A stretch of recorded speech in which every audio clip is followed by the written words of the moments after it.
When I started working in disability in 2012, I was quite overwhelmed by how wrong I was about a lot of notions about what disability was. And I know it took me some time to wrap my head around it. We're going to try and introduce a few concepts here, along with presenting some of the research that we have and some of the findings that we've had in the communities that we work in. So we're going to do a bit on understanding disability, a bit on understanding what are the barriers which exist to access financial services, looking at exclusions in policy and in law, and then highlight a few of the challenges that we found, and then hopefully we can have a discussion around this. Now, when we try and understand, okay, what is disability, there have been different models of appreciating or trying to understand what disability is. So the most, the oldest model, so to speak, is the charity model, which is kind of looking at it as a curse, or it's something that has happened to you because of something bad that you did or your family members did. And, it's sort of part of karma that we should probably be nice to people with disabilities and give them something which could make their life better, or what we think is better. So that's one of the prevailing models which exist. The second is that there's actually, in colonial setups, there's actually a criminal model of disability which considers some people with disabilities dangerous, and they need to be locked up because they can influence or contaminate other portions of society. So, this is a picture of a person in a straitjacket making a reference to mental illness, which is a disability, and we'll probably get into that. But also looks at persons with leprosy, it also looks at persons with learning disabilities, all of whom have been subject to various types of incarceration, even till present day. And there's a medical model of disability which fits disability to be an abnormality of the human condition, and it's something which needs to be fixed or cured or prevented so that people can become normal and they can function like normal people. This is a picture of a child with a cochlear implant. Cochlear implants are used for the deaf. That it is an implant which after the typically it's used in children, I think up to the age of 4 or 5, and it encourages, or it can enable them to hear. This is something which it's a very medical model approach to hearing impairment. The deaf community has severe issues with cochlear implants. It's one of the most sensitive areas when you look at advocacy among the deaf. So this is like one example of an approach. Now, all three of these models put the problem with the person with the impairment. So it doesn't say that the environment is the problem, society is the problem. You are the problem because you have an impairment. So we need to fix you. We have our system. You can be in the system as long as we fix you and we try and make you normal. So what that person wants, what that person's will and preferences, what that person's rights are, it's something which is completely irrelevant as long as they fit within these models. Over the last maybe 30 to 40 years, the social model of disability is something which came into focus. So the social model of disability says that a person's impairment, so if you can't hear, or if you can't see, or if you can't walk on your own, these are impairments which exist, and they become a disability only when they interact with barriers that exist in society. So, for example, my colleague, for Meenakshi, the fact that she needs to use a wheelchair is not a disability. The fact that there is inaccessible infrastructure is what creates disability, and that's something which, so therefore the onus is not on the person with the disability, the onus is on why we involve other stakeholders to say that we need to make infrastructure, communication, other modes accessible, because of the fact that disability is part of human diversity. And it's not something which makes you that we need to fix you, etc. That disability is diversity, like race, like gender, like sexuality, etc. It's part of human diversity. Now, and so it's when the impairment becomes a disability, when in interaction with various barriers, hinders their full and effective participation in society on an equal basis with others. So this is the social model of disability. Now, of course, this is something which is, this is a very helpful website which had this image. we need an integrated approach towards inclusion of persons with disabilities. So in the first portion, you have a person who is unable to stand. There are steps, so the person has a lack of rehabilitation and equipment. There are physical barriers to steps that the person cannot, cannot climb. You have a person with a board which says no entry, which is an attitudinal barrier, which is a very strong barrier for persons with disabilities. But beyond that, there's a society for all, there's full participation, there's schools, there's jobs, and how not only one thing is a solution. So we might change our attitudes, but that's irrelevant if the person can't enter the building. We might have a ramp, but it's irrelevant if the person doesn't have a wheelchair. So we need an integrated solution where every step you have whatever the person needs to, enjoy facilities. There could be banking facilities on an equal basis with others. So in the last slide, you have a person has rehabilitation and equipment. There's access. A person's holding a welcome sign, and there is the utopia of society for all and full participation. So therefore, when Jayashree made a mention of a rights-based model of disability, equals, a lot of people ask us if we have camps to distribute wheelchairs and all that. We don't. What we're trying to do is actually inculcate these sort of approaches into overall, services, legislation, policies. So the removal of barriers and creation of enabling environments becomes a basic human right. And these are the basic human rights which have been encapsulated in 2007 under the UN Convention on the Rights of Persons with Disabilities, which India ratified without any, reservations. And under the UN CRPD, actually all state machinery is also supposed to recognize the rights under the CRPD. Now, the CRPD is a vast document, but what we will be focusing on is access to financial services. But before we move into, is there anything else you want to? At this stage, okay.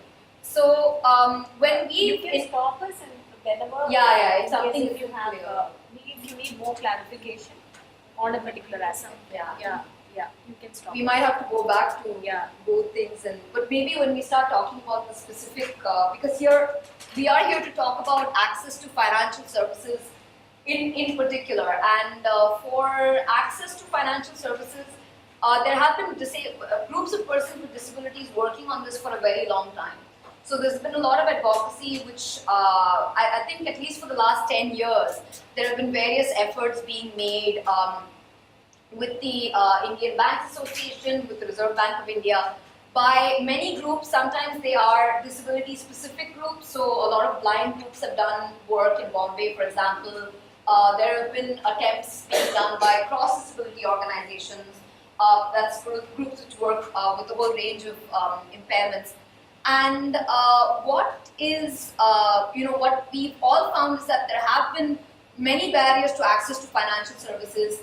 In response to the work being done by these groups, the Reserve Bank of India has actually made observations which have found place in the Master Circular of 2009 on customer service. And we'll go into this in a bit. But just to give you a sense of what are the barriers that people have, and I'm not talking about people with disabilities who are in the village or, completely marginalized. Persons with disabilities who live in cities as well, who've kind of gotten some access to education, etc., also face, even the most, you could say, privileged among persons with disabilities, if I can put it that way, have faced access to financial services. The most common is physical access. Physical access, I don't know how many banks actually have ramps or have barrier-free entry, which is to say that there is no step between where you get dropped off from your vehicle to the inside of the bank, that it is an accessible structure where you can enter with your wheelchair or on crutches. So physical barriers to access is a huge thing. But again, there have been RBI guidelines on this as well about how banking facilities should be made accessible, there should be ramps. This applies to ATMs as well. Communication barriers. This is a picture of a young organization called Miracle Couriers in Bombay. Have any of you heard of Miracle Couriers? So So Miracle Couriers was started by a guy called Dhruv Lakra. They are a courier company, and their entire courier service as well as their back office are all manned by people with hearing impairments or the deaf. Now, all of these courier boys are deaf. They do their deliveries through GPS, through SMS. That's how they map their coordinates. It's quite a successful company. It's based in Bombay. Once the company was up and running, Dhruv decided to open bank accounts for all of his employees, which he did, and they were promptly suspended within a week's time. When they opened, there wasn't a problem. There were some verification phone calls made to all of the consumers, which they obviously couldn't pick up because they are deaf. Because they couldn't pick up, all of those accounts were suspended until somebody had to go and clarify this. So there are communication barriers which exist where you try and open a bank account, and for some reason the bank there isn't a mechanism for the bank to realize what your unique needs are with regard to communication. Why you cannot communicate in a certain way. It's not a question of preferred communication. You just cannot communicate in that way otherwise. Communication barriers with regard to ATMs is a huge issue. This is a picture of Dr. Sam Taraporewala of the Xavier's Resource Center for the Visually Challenged in Bombay, which is a group which has actually done a lot of work with the IBA on banking access. This is the demonstration of a talking ATM. I'm sure that all of you have seen talking ATMs. There's a recent RBI directive that 1/3 of all, well, the original directive was 1/3 of all ATMs should be made talking ATMs, and now all new ATM machines which are procured must be talking ATMs. But at the same time, Meenakshi, the incident of ATM, when you open a bank account, people with disabilities who open bank accounts, often optional services like checkbooks or like ATM cards, etc., are not given to persons with disabilities, even if they do get bank accounts. So, my example, we could talk about, like, see, I have a bank account and I applied for ATMs and it was issued, but when I went for collecting, they looked at me and they said, like, we cannot issue it or hand it over to you because our ATMs are not accessible, and you would obviously ask somebody to take money for you, and that's not safe for you. So we will not issue your ATM card. That was one of the cases that we had. It's my personal example. Similarly, my colleagues and my friends also had similar experiences with the same bank. It is not that they don't have exposure to persons with disabilities. They are holding accounts for the largest, one of the biggest organization in the city which is working with persons with disabilities. But the information level is this. And we had to finally convince them, like, see, just because an ATM is not accessible, you cannot deny me the services. Basically, it's up to you to make the ATMs accessible, and the responsibility cannot be on us. You have RBI guidelines, like I said. There have been no RBI guidelines pertaining to the deaf. Let me just underline that. But with regard to, especially talking ATMs and braille checkbooks, etc., there are some regulations made on ramps, access to banks and ATMs. There have been, at least on paper, regulations with regard to use of braille, use of braille checkbooks and the like that I just spoke about. One of the most contentious issues which exist, which is actually the issue that we are more concerned about, is, and this is actually why we came together with IFMR, is because from what I understand, there was a group working with women with psychosocial disabilities in Pune, and they psychosocial disabilities is mental illness. So when I spoke about impairment relating to disability, mental illness is an impairment. It's when it interacts with various barriers which exist in society, that is when it results in a disability. So that is called a psychosocial disability. Now, you look at what are classified as mental disabilities, like psychosocial disabilities, like learning disabilities, developmental disabilities. These are groups that as much as everyone else, need banking facilities. Unlike everyone else, they have a huge burden placed on them that they would not be able to use banking facilities.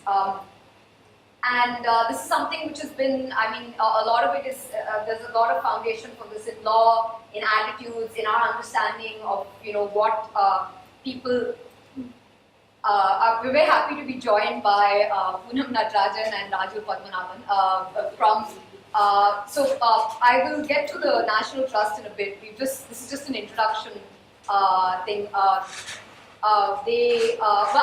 will introduce them in time, I think. So the exclusions in policy and law for persons with mental disabilities, I mean, you can see this from this chart. So for physical and sensory disabilities, the RBI guidelines talk about braille checkbooks, ATMs for the blind, accepting alternatives to thumb impressions, ramps in banking establishments, whereas for mental disabilities, the only option is guardianship. So the guidelines say that yes, you can open a bank account and it can be through the provision of a guardianship certificate. Guardianship certificates are regulated by two legislations. One is the Mental Health Act, which allows a district magistrate to a district court, if they find that you are a person who is of unsound mind and incapable of taking care of your affairs, this is the tests which are used. There can be a guardian appointed for you and a manager to manage your property. They can be the same person. Under the National Trust Act, for a person with the National Trust Act regulates guardianship with regard to 4 impairments. So there's cerebral palsy, there's autism, multiple disabilities, and MR. So that's mental retardation. It's still called mental retardation under the law, but we don't like to use that term. So for these 4 impairments, again, there are provisions for guardianship. Now the thing is that under both of these legislations, it's not that every person with these impairments requires a guardian. Like I said, there are committees which are supposed to make this decision. But the RBI did come out with, and I'm going to ask you to come in right now, but it's like the RBI did come out with the Master Circular, which said that yes, for persons with these impairments, you can open a bank account with the guardianship certificate issued by these competent authorities. At that point of time, Poonam Natarajan was chairperson of the National Trust. So the National Trust, which the National Trust is was set up after a trust was established of 100 crores by the central government towards these 4 impairments. And there is a board, and Poonam Natarajan was chairperson of the board. And as chairperson of the board, she wrote to the IBA, or the RBI. To the RBI. Could you just narrate the When I wrote to the RBI saying that actually National Trust Act does not say every person with the 4 disabilities, autism, cerebral palsy, mental retardation, multiple disabilities, needs a guardian. They can opt to have a guardian. If they want one, they can opt to have a guardian for their body or their property. Which means that they can either have a penal guardianship or limited guardianship. But guardianship,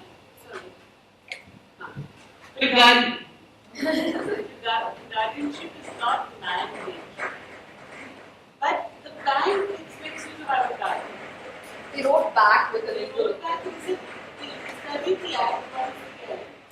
And they said, yes, of course, it's not mandatory. But to be safe for people with developmental disabilities, it is better that they have a guardian.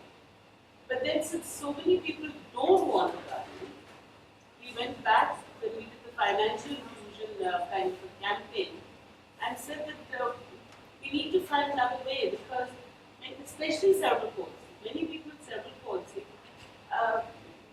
don't want to have a guardian who will look at their accounts or, make financial decisions for them. But I don't think we've been able to, RBI has not found any other solution. Yeah. So I mean the fact that, and if you say now to make, to look at, okay, what do people with different impairments. So if you have the equivalent of, say, a ramp for a person with a wheelchair, if you have the equivalent of a braille checkbook or talking ATM, are there not modifications that we can do, or we can, to make banking procedures accessible for persons with disabilities who may require some help in understanding, what a banking procedure is, or to maybe understand, what procedures are, or maybe even to take a particular decision, etc. What is, like, how do we look at accessibility? This is not something which is even considered on the ground, again, of risk, as Meenakshi was saying, that it's something which the risk is something that the bank doesn't want to take. Was said, that we're finding it extremely difficult to create these enabling structures, or to engage in a conversation which allows for these enabling structures to be discussed. Most of the time, the block that we have is that this is just not possible. We don't want to get into this. That there's too much. That you have legislations which prohibit contracting between people who are of unsound mind. This is the Indian Contract Act and the Indian Penal Code. Many other legislations, about 1,500 legislations in India talk about unsoundness of mind. But it's basically stems from the Contract Act, which says that persons of unsound mind cannot contract. Now, even though the Contract Act itself differentiates between having a particular impairment and making decisions, despite that, this is used again when we're trying to enroll people for voting, which is what we're trying to do right now, opening bank accounts, getting people married. There are various issues on which we find that people with mental disabilities are not allowed to exercise their rights on an equal basis with others. At the same time, I think that, so what are really the, what are the barriers that they face? Like, sometimes when we have these conversations, many people have told us, nobody comes forward to open a bank account. Like, for instance, in this particular case, there was an NGO that wanted to register or open bank accounts for women who were stakeholders there. But many other senior bankers that we speak to are like, this never happened. Nobody comes forward. How many people are you talking about?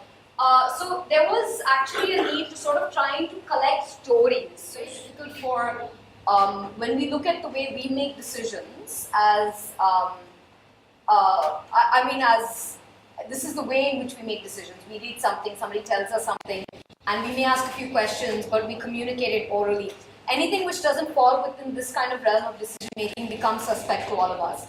But I think it's very important for us to realize that that these are all also valid forms of decision making, and that just because somebody requires some help in understanding what the subject matter is, or understanding in communicating, or understanding in what their options are, just because somebody needs support, it doesn't mean that they cannot make decisions. And unfortunately, the way to really go about it is, how do we recognize support in communication, support in decision making, etc., as enabling financial inclusion. Unfortunately, this is a discussion that isn't being gotten into. When you look at, despite what the census will tell you, the WHO estimates that 15% of any given population are persons with disabilities. So when you have a nationwide scheme like the Jan Dhan Yojana, the question is, was it receptive to the needs of 15% of the population that it was targeting?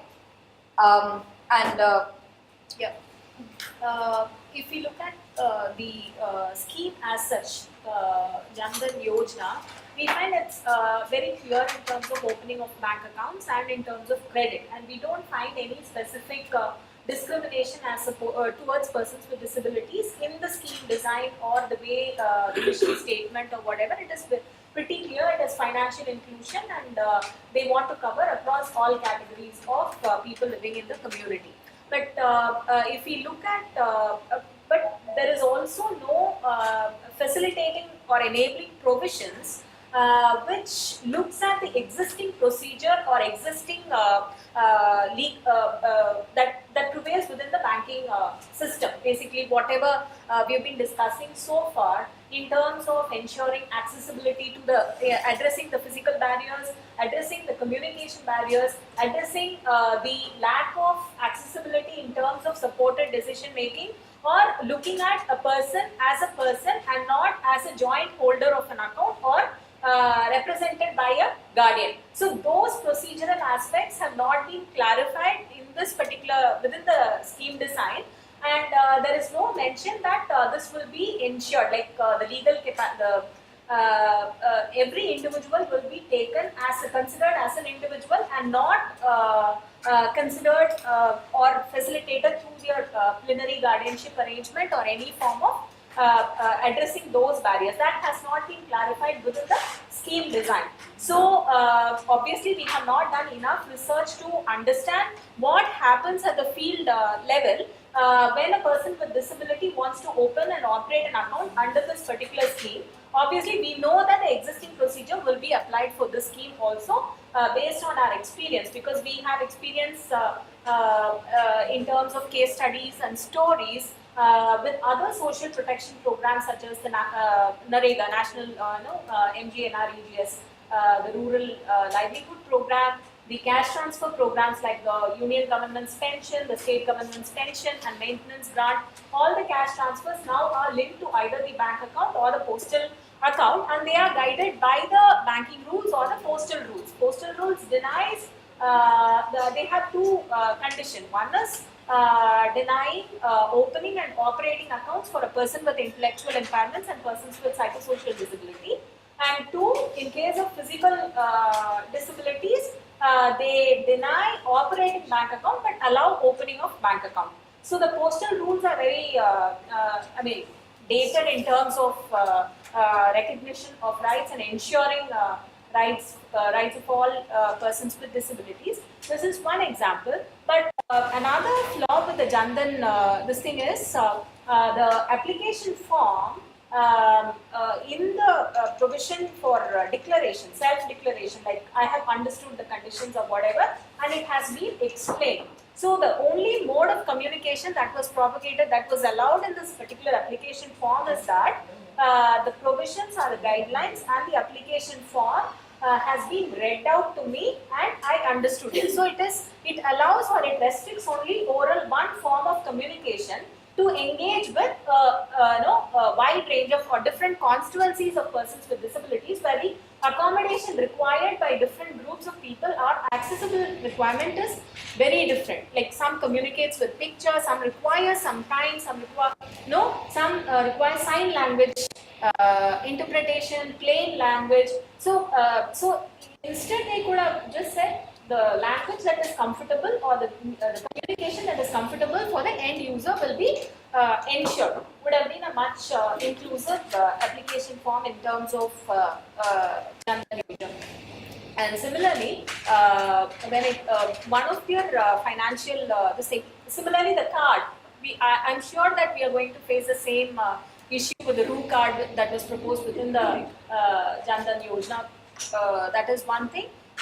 Insurance, actually they are linking up to the Aadhaar, availability of Aadhaar card to access the insurance program of the scheme, which is mandated. But when we recently, the last 3 days, we have been experiencing first hand how inaccessible the Aadhaar machines are for different groups of persons with disabilities just to access or avail that particular ID card. So I think this particular scheme, for it to be really inclusive, has to facilitate or offset the existing discriminatory practices that is prevailing within the community, which has been preventing or which has been discriminatory towards this target group. So if without addressing it, however the scheme is like open or talks about inclusion and for all, it is going to be, it has not evolved in the sense of ensuring equity for all. In fact, you can't access credit under the Jandan Yojana if you don't activate your RuPay card. Yes. If you don't, Yeah, and that will not be again an issue. That will not be issue. That is one thing. And through the financial services, we could see many schemes like the Mudra, the social assistance program, and so many. I think they all follow the similar criteria in terms of accessibility. Actually, they don't specifically discriminate, but they don't enable also or ensure equity within the design of the program. So I think just before we sort of go into the thing is, I mean, these are the kind of views that we keep getting. One is that some persons with disabilities will never be able to understand how to manage a bank account, which is something which gets thrown at us. But we're not engaging with the question of how can we provide information and service in an accessible manner to allow for persons with disabilities to access financial services on an equal basis with others. There are n number of examples. Also, example of insurance, which is routinely denied to persons with disabilities. Loans, we've already discussed, is quite cumbersome. But also, what we need to take into account is that when we make systems that are more accessible for persons with disabilities, they become accessible for everyone. If we make something that's simple language, if we make something that's pictorial, if we make something that's a video, we make something that's, something which is accessible to everyone. Even your people who come, from backgrounds of illiteracy to open bank accounts, material becomes easier for them as well. With technology, it's something which you can easily, if you seriously engage with how can you enable this, that can be something which can be looked into. We're doing this for their own safety. They can be tricked into parting with their money. These are grounds for denial of bank accounts to persons with psychosocial and intellectual impairments. It is also which is used to a lot of people who are blind are often encouraged to open joint accounts and a lot of this discrimination or these practices happen at the bank level. So you go to open a bank account and the bank manager will politely suggest that perhaps it should be a joint account. Perhaps you should not open an individual account, or they will open an account only if it's a joint account. These do not get escalated to the ombudsman. So I remember once we were somewhere and they were like, well, why doesn't anybody make a complaint to the ombudsman? We have such a nice ombudsman system. But the ombudsman system is not accessible. So if a blind girl is denied opening a bank account in, somewhere in Arpukotai, how does she approach the ombudsman, and whether the ombudsman is accessible or not, whether she has information that the ombudsman exists in an accessible format? You'll have a poster there, but if she can't see it, how exactly do you enable that process? So it's not like even the groups of people who have RBI guidelines in their favor are actually having a good deal. That's not the case at all. We're not looking at how can we improve security protocol through technology to enable safe transactions for everyone. And if we're looking at, let's say, supported decision making, which is where we're saying to acknowledge the fact that I need someone to help me understand things. And why can't you look at that like we have other instruments which exist, like power of attorneys, like other instruments which exist in general law for everybody? Why can't that be something which is recognized on those lines? I mean, it's as simple as that. And when you're looking at redressal for misuse, etc., you can go back to the mechanisms which exist with respect to those instruments. But this is something which is not, and again, when it comes to risk, there's this concept called dignity of risk, which isn't afforded to persons with disabilities. That is, you and I, on a good day but most people here are able to make decisions which are risky, and there's no questions asked about them. Whether you can make a decision, maybe it's a bad decision, maybe it's a good decision, but you have the dignity to take that decision. The dignity of risk is accorded to you. When we make decisions based on our will and preference. Do we make decisions based on our best interest or will and preference? How many, so if we worked in our best interest, we'd probably all be eating very healthy food, not smoking, sleeping 8 hours a day and stuff like that. We probably all had way too much coffee, but we wanted to have that coffee, and that's kind of what it's all about. But when you have a disability, for some reason you aren't accorded that will and preference, you're accorded best interest. So decisions will be taken for you based on your best interests. Children, You're treated as children. Now, the question is, can people with disabilities express a will and preference? The overwhelming majority of all studies, people who work on that say yes. Nobody's ever met a person with a disability who's been unable to express a will and preference. I know all of us have that one cousin, or we know that one neighbor's son, etc., who kind of looks like they are incapable of doing anything. But will and preference is something which is it's very personal. People are able to express it, even if you aren't able to really understand that at that point of time. There may be very few people who can understand the expression of a will and preference. How do you recognize those people in a person's life, and how do you enable those people to help that person express their will and preference is what's important. And lastly, I mean, people with disabilities cannot repay loans. What we're not looking at is, why are they considered to be unreliable? If they're not able to repay loans, is it because of the fact that they're disabled, or is there something more to it? Is it looking at market linkages, looking at other things? So on this, I mean, the challenges, one is data collection. Like I said, we've done various studies, but they've been very small.